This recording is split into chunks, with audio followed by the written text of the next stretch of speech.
Sup dogs. Right, so my last video was about some of the bits and pieces that I was going to do to fix up the CBR. So where am I at with it? One of the things I was going to do was I was going to install a Dynajet kit. I haven't actually installed the Dynajet kit.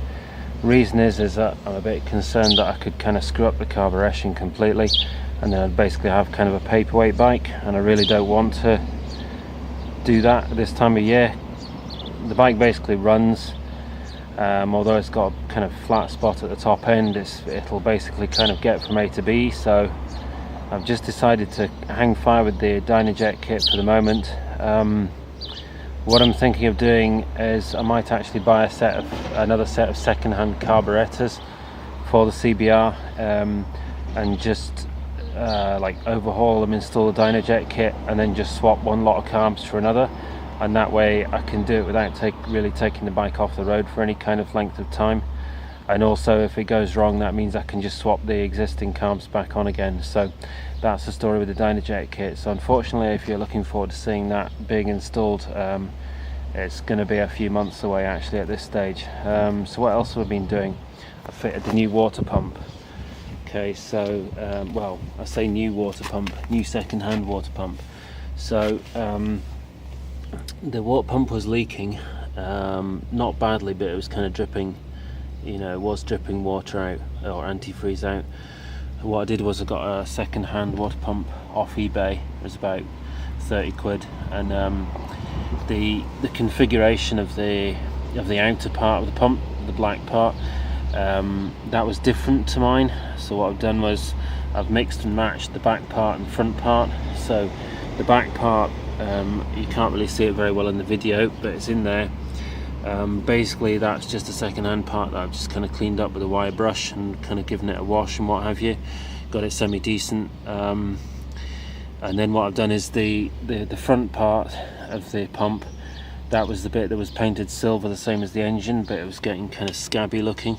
The silver kind of didn't look too good after a while, so I've basically cleaned that up as well, and now I've painted it black. And so then what I've done is I've used a new O-ring seal to seal it, and I've put it back together with new bolts.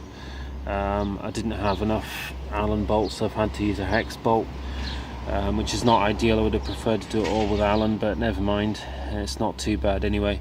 And then I've also used new Jubilee clips as well, which kind of just tidies it all up a bit. So I've run the bike, I've taken it for a little run around the village just now, and it doesn't appear to leak at all. So I think at last I've got a cooling system that actually holds antifreeze.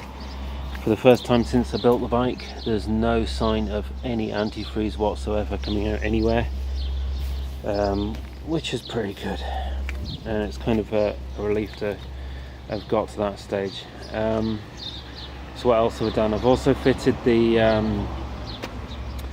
new starter solenoid, because of the hot start problem. And obviously you can't see that, that's under the seat, and the seat's kind of bolted on at the moment. So, but obviously it's just a starter solenoid. I won't really know whether that's resolved the hot start issue until I've actually taken the bike for a proper run somewhere. So at some point I need to go for a proper ride somewhere and see if it does actually hot start okay. The other problem that I was having was with the roll bag. And I've got a roll bag on here. It was rubbing the peel coat off the seat unit. This matte black, this is a peel coat paint, and it basically kind of rubbed big holes in it here. So what I've done is I basically kind of like cut a section with a Stanley knife, like that, peeled the peel coat off, so I was back to the original paint, the blue paint underneath. Then what I've done is I've painted it with plaster coat. Now I don't know if this really shows in the video, but it might show a bit better on the other side. Hang on a second. This is actually gloss. They've actually got gloss paint there, and the rest of it's matte. So obviously that's kind of not ideal from a cosmetic point of view, but what it means is that the gloss plaster coat should be tougher than the matte peel coat.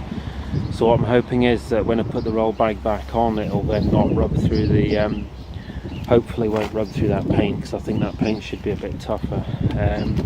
And then what I've done is I put these stickers on. These stickers I got off eBay, can't remember, about a month or two ago, and I never got around to fitting them.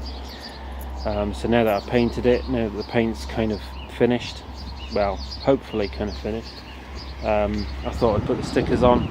So it's now got the Honda badges on the tank and the stickers on the seat unit. So if we stand back and have a look at it, it doesn't look too bad at this stage. It's looking kind of a bit more finished, you know, because it's all black. It's got the silver stickers on.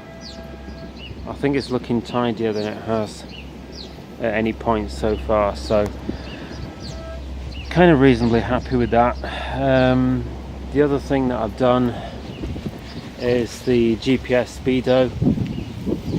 The GPS Speedo that I had before didn't work.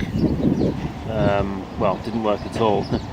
I've now got a new GPS Speedo. This one was a lot more expensive. This was also off eBay, but it was £75. The one I got before was about £20, so this is quite an expensive Speedo. Again, what I've done is I've stuck it onto this Honda Grom clock shell with double-sided tape, because that's the only way I can figure out how to fix it. I actually wanted to fit it down here on this bracket, but because of where the cable goes in, it wouldn't fit, because the cable, the riser was in the way of plugging the cable in. So it was a bit of a pain in the ass, because I really wanted to put it down here, kind of out of the breeze, as it were. But basically it has a battery and you can turn it on, and when you turn it on it goes search like that, which means it's searching for the signal. And then when you start to move, well, when it's found the GPS signal, it goes to 0.0 miles per hour or something like that, and then when you start to move it tells you the speed. I've taken it for a little run around the village and it does appear to work.